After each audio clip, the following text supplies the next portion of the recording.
దానిలో జీవించే వారి మీద మహానేరం మోపండి. వాడు ఏమీ చేయటం లేదు అంటే వేళ మరి కుమారుడు విజయ్ ప్రార్థన చేశాడు, దేవా ప్రపంచం అంతా అతాకుతలం అయిపోతుంది, మళ్ళా కరోనా వచ్చింది ఇండియాలోకి, జాగ్రత్తగా ఉండండి, మూతుకు గుడ్డలు వేసుకోండి, నేను గొప్ప ఆరోగ్యవంతుడంటే మీకు మళ్ళీ గుడ్డ కప్పి గోతులో పెట్టేస్తారు, దానికి మందులు రెడీగా ఉండవు, తెప్పించుకోవాలి వీళ్ళు,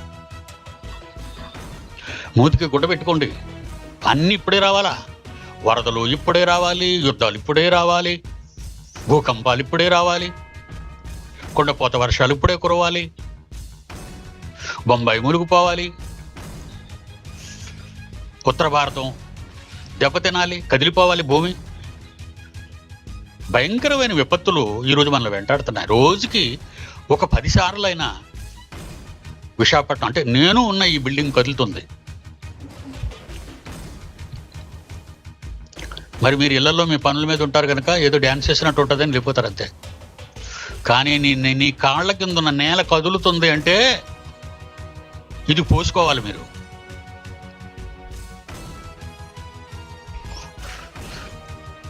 వేల మంది చచ్చిపోయారు వెనిజులా భూకంపం, వేల మంది. ఇండియాలో పరిసర ప్రాంతాల్లో భూ ప్రకంపనలు వస్తుంటే ఇళ్లలో నుంచి పారిపోతున్నారు జనాలు, రోడ్ల మీదకి ఇల్లులు పడిపోతాయి మీదనే. ఎందుకంటే ఇప్పటి వరకు కూడా వెనిజులా భూకంపం జరిగి వారం రోజుల పైన అయినప్పటికీ ఇప్పటికీ కుళ్ళిపోతున్న శరీరాలు శిథిలాల నుంచి బయటకు తీస్తున్నారు. మిమ్మల్ని ఎందుకు కాపాడుతున్నాడో మీకు అసలు అర్థమవుతుందా? మిమ్మల్ని దేవుడు ఎందుకు కాపాడుతున్నాడు? అప్పుడప్పుడైనా దేవుడు భయం మీకు కలుగుతుందని అంతే,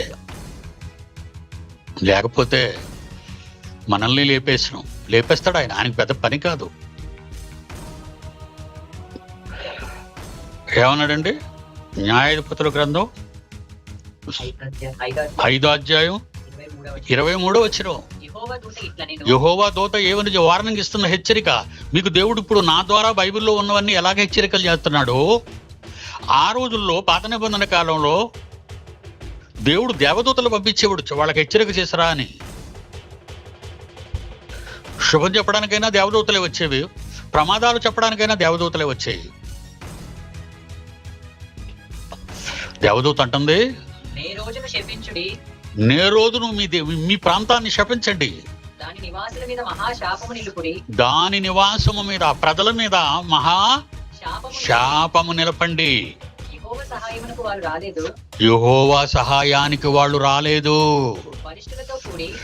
బలమైన వారితో కలిసి యెహోవా సహాయానికి వారు రాలేదు. మాకేటి, మా భూమి కదలటం లేదు, మాది చాలా గట్టి భూమి అనుకుంటున్నావేమో. అసలు మొత్తం భూమి అంతా గాలిలో ఉంది బంతిలా. మిమ్మల్ని ఒకసారి ఆ భూమి నుంచి పైకి తీసుకెళ్తే అక్కడి నుంచి చూపించాలి మీ భూమిని మీరు. అయ్యి బాబు ఏమి అలా అలాగే ఏలబడుతుంది ఆకాశంలో. మేము తొక్కే సైకిల్కి 2 చక్రాలు ఉంటాయి, మేము ఎక్కే ఆటోకి 3 చక్రాలు ఉంటాయి, బస్సులకి ఏమో 6 చక్రాలు ఉంటాయి, లారీలకి ఏమో 12 చక్రాలు ఉంటాయి. ఈ భూమికి చక్రాలు లేవు, గొలుసులు లేవు, పునాదులు లేవు, గాల్లో అలా తిరుగుతుంది. అమ్మ బాబోయ్ నేను ఎక్కడున్నానని అప్పుడు ఆలోచించుకొని ఇండియాని చూపించి మీ విశాఖపట్నాన్ని చూపిస్తారు. అక్కడ మీ యూట్యూబ్లో చూడండి వస్తుంది. మీ సెల్స్ ఉంటాయి మీ దగ్గర, మీ సెల్స్లో వాతావరణం అని చెప్తాడు, ఒక యాప్ ఉంటుంది, అది నొక్కండి, మన బిల్డింగ్ ఎక్కడుందో చెప్తుంది. అది బిల్డింగ్ కనబడుతుంది, ఎక్కడుందో చెప్పడం కాదు, మన బిల్డింగ్ కనబడుతుంది, గాల్లో తేలుతుంది. అది నువ్వు 4 కోళ్ళు పెట్టి మంచం మీద పరుగులు వేసుకుని దర్జాగా పడుకుంటావు, వెనక చేతులేసి బాగా తినేసి చాలా హ్యాపీగా ఉంటావు కదా అంటావు. నాకు ఆ భూమిని చూసినప్పుడల్లా భయమే. ఆకాశం నుంచి ఆస్ట్రాయిడ్స్ వచ్చేస్తుంటాయి. అయితే తెలుసా మీకు అవి? తెలుగులో ఆస్ట్రాయిడ్స్ ఏమంటారు? గ్రహ శకలాలు, నక్షత్రాలు పేలిపోతుంటాయి ఆకాశంలో. వాటి మొక్కలు ఎంతుంటది? మన పక్కన కొండంత ఉంటుంది ఒక మొక్క. ఏదో మొక్క అంటే ఏదో చిన్నగా అనుకుంటున్నారేమో. నక్షత్రం పేలిపోతే పర్వతాల లాంటి శకలాలు వచ్చేస్తుంటాయి, గ్రహ శకలాలు. అవి భూమికి తగలకుండా దేవుడు ఆయన పిల్లలు ఉన్న ఉయ్యాలి కదా, ఇది పాపం కాపాడుతాడు. అలాగా మంచోడండి మన తండ్రి, మనల్ని కాపాడుతున్నాడు రాత్రి పగలు.